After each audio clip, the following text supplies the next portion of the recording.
Stephen A. Smith is never one to hold back, but this time he did more than just voice his opinion. He sparked a firestorm. His scathing critique of the WNBA's handling of Caitlin Clark wasn't just another daring statement, it was a wake-up call.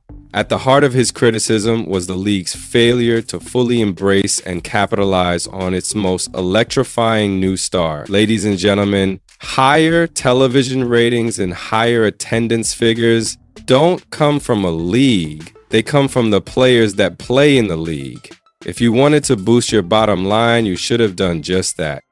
Instead, you're a little hesitant, reluctant, and resistant to it, so much that you didn't push for her to be on Team USA. So much that people like Show Swoops didn't even want to mention her name. Now, picture this, a player so dynamic and unquestionably marketable that she's packing stadiums and drawing record-breaking TV ratings. Caitlin Clark isn't just a standout player, she's a phenomenon, the kind of generational talent who could elevate women's basketball to new heights. But instead of capitalizing on her rapid rise, the WNBA's response has been lukewarm. Fans all over the league are left wondering if the league is even serious about building its brand, and if so, are you willing to acknowledge how foolish it was for you guys not to go all in? In speaking your piece to elevate Caitlin Clark, you could have received even more attention and benefited from it. Now, you're going to do it anyhow, and I understand that, but Smith went beyond simply pointing out the missed opportunities to raise concerns about the potential consequences. The WNBA is at a turning point that could define its future, and if they continue to overlook her stardom, the league could lose the biggest opportunity it has ever had to reach a wider audience. What happens if they continue to minimize her impact? How can you justify excluding the most lucrative player to join the league in decades while everyone is talking about other NBA, WNBA players not being appreciated? When Stephen A. Smith speaks, it's not just noise. It's an event that shakes up the conversation. This time, his scathing critique put the WNBA on blast, especially its leadership under Commissioner Kathy Angelberg and certain veteran players. His frustration boiled over as he dissected how the league has failed to fully embrace Caitlin Clark's arrival, a player whose performances have shattered expectations and electrified the basketball world. However, if you went the other way, it could have helped that much and made it easier for you to be in a better position to receive yours, but you didn't do it. Wow, look at how Clark's historic milestones have been received, or rather, ignored. She has won awards from Forbes 30 Under 30, SBJ Sports Person of the Year, AP Female Athlete of the Year, and Forbes 30 Under 30. She has also taken the initiative to promote women's sports through high-profile appearances and speaking engagements. But how did the WNBA, the league, hardly acknowledge them, missing a great chance to magnify Clark's influence? Additionally, the way her Rookie of the Year award was handled, other players received grand celebrations for the WNBA has done more to attract new fans than any player in recent memory, but the league seems reluctant to give her the platform she has already earned. They decided to inform her that she was Rookie of the Year with a phone call in Connecticut during a practice before a playoff game. You can't make this up. The question now is why the WNBA is taking so long to promote the very player who could lead them into a new era. And more importantly, how long can they afford to keep making the same?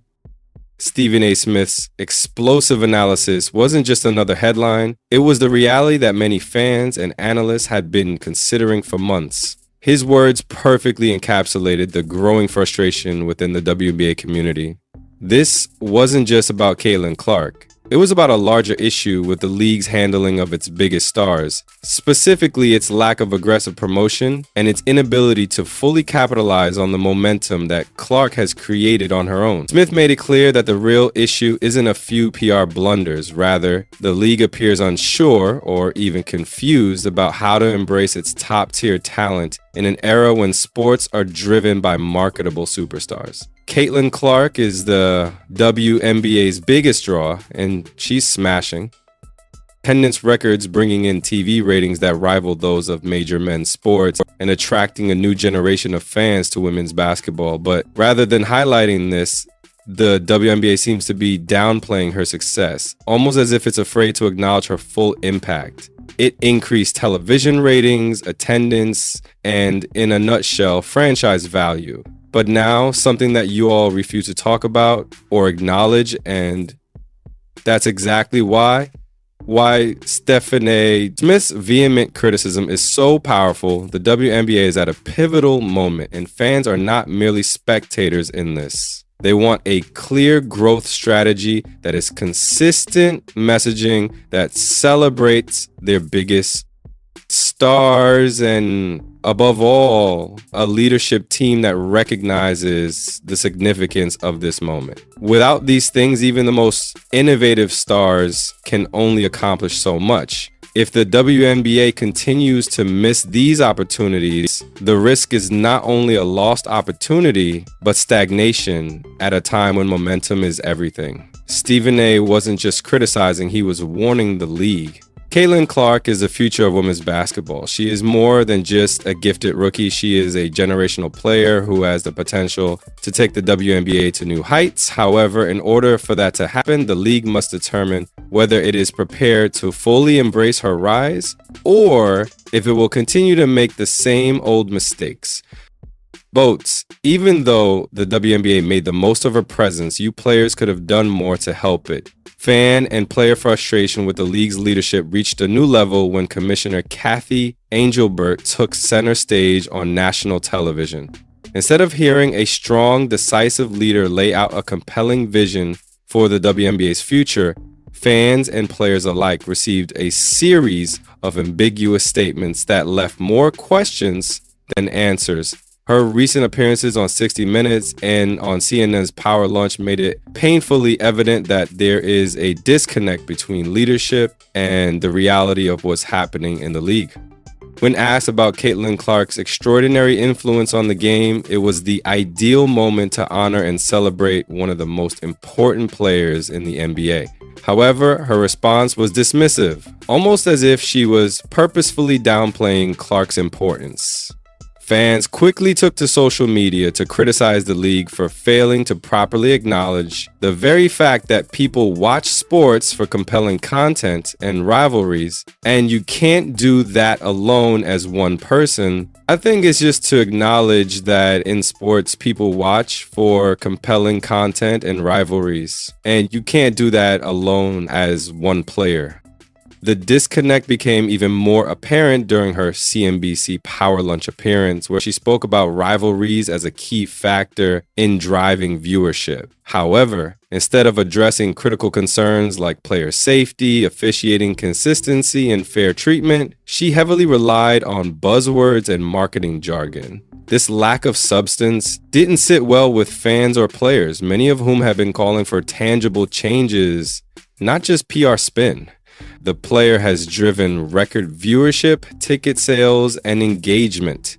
Instead of celebrating Clark's accomplishments, Engelbert's remarks gave the impression that the league was unwilling to fully embrace the reality of her influence.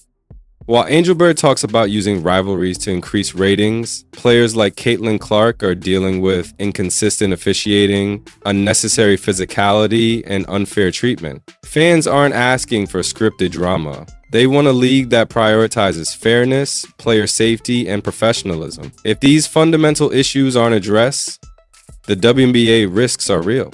Leadership isn't fully in tune with what's actually happening on the court.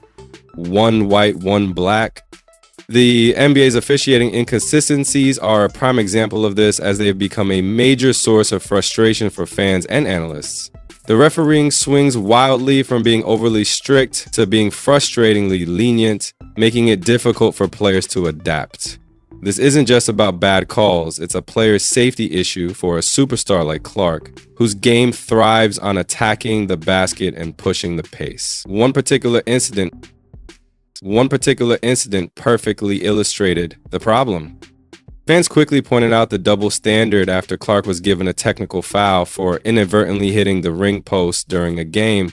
They asked why similar moments from other players were either ignored or only lightly penalized. This inconsistency adds to the perception that Clark is held to a different standard than other NBA stars. Caitlin Clark received a technical foul after I received one for essentially being angry at myself for missing the three, and then I went and hit the backboard. He told me it was disrespectful to the game of basketball. Did Diana Taurasi receive the same technical foul for the exact same play? That's the burning question.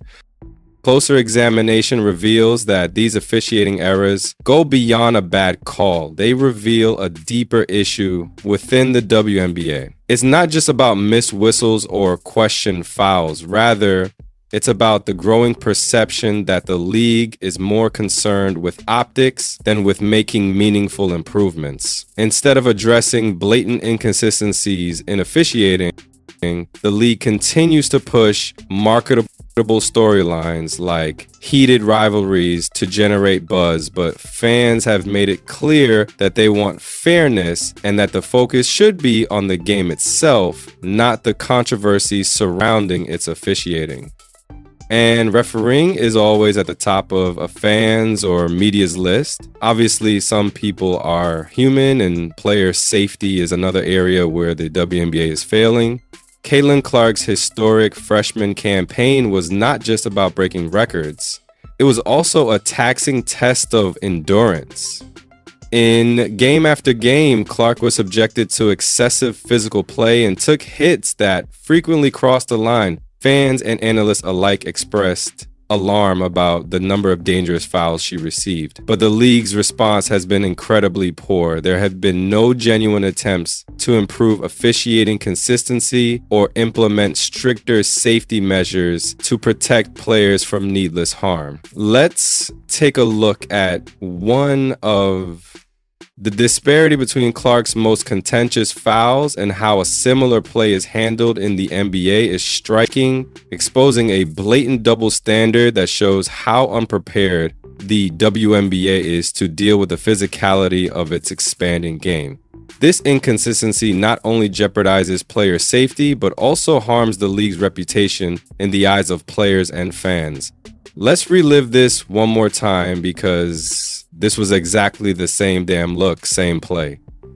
Bro, are you serious? William was ejected for that, in addition to the obvious officiating issues. The WNBA's failure to fully capitalize on Caitlin Clark's rise raises a whole new issue. Fans packed arenas, TV ratings broke records, and social media engagement skyrocketed, but the league somehow missed the opportunity.